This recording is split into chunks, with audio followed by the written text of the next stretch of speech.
Roman আর আমি একসাথে পড়ালেখা করছি। আজকে রোমান কত বড় লোক, কত দামি বাইকটা কেমনে পড়ে রয়েছে, কেউ চালায় না, থাকতে কেউ মূল্য দেয় না। ইসিরে কত ময়লা পড়ছে গাড়ির মধ্যে, ময়লায় বাইকটা জর্জরিত। মানুষের বাড়ি আছে, গাড়ি আছে, সব কিছু আছে, কিন্তু এগুলার সঠিক ব্যবহার করার মতন কোনো মানুষ নাই। আরে সেই কবে বাবার দরবারে 50টা টিয়া দিয়ে এলাম, কোনো বড় লোক হওয়ার খবর নাই।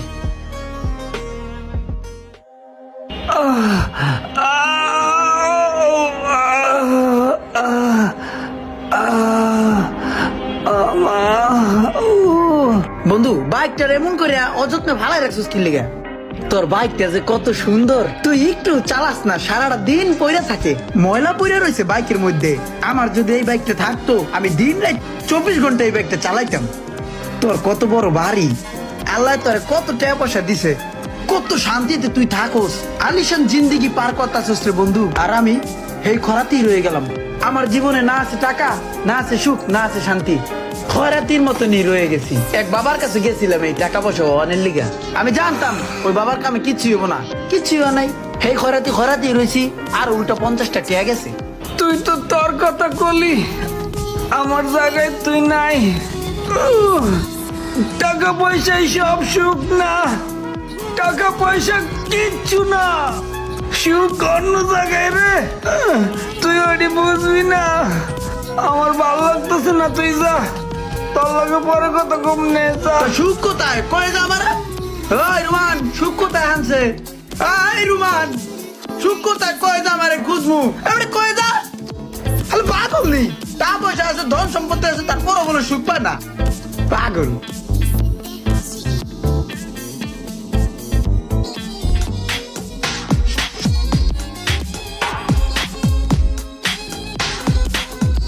ও ইমরান, এদিকে আয়।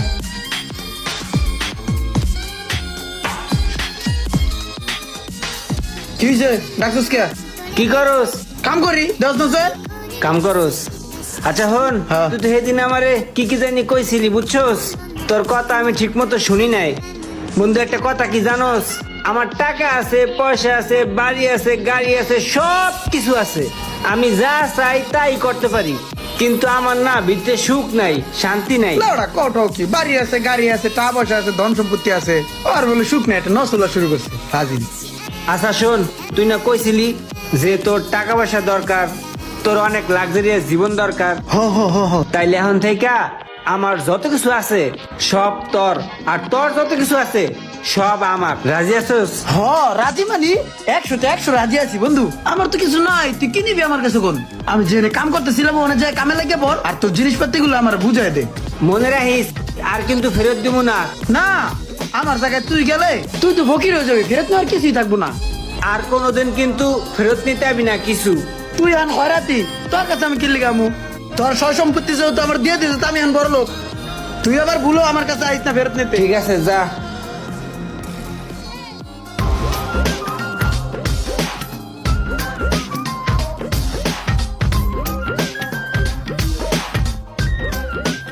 এই মুশারেফ, রুমান রে দেখছো?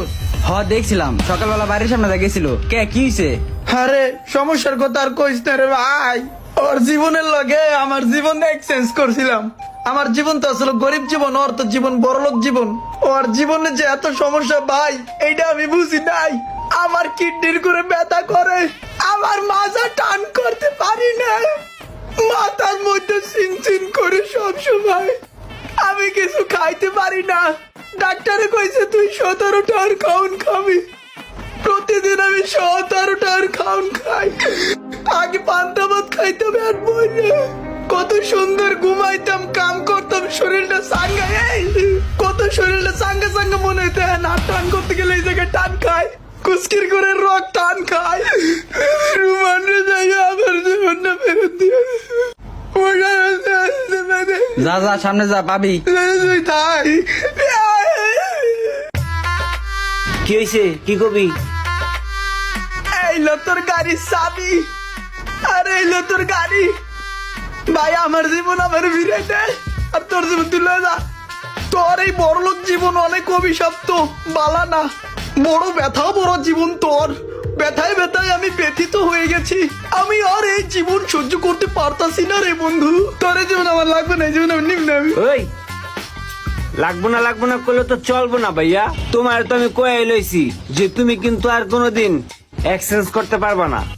আমার জীবন আমারে ফিরাই দে, ব্যথা ভরা জীবন আমার লাগবো না।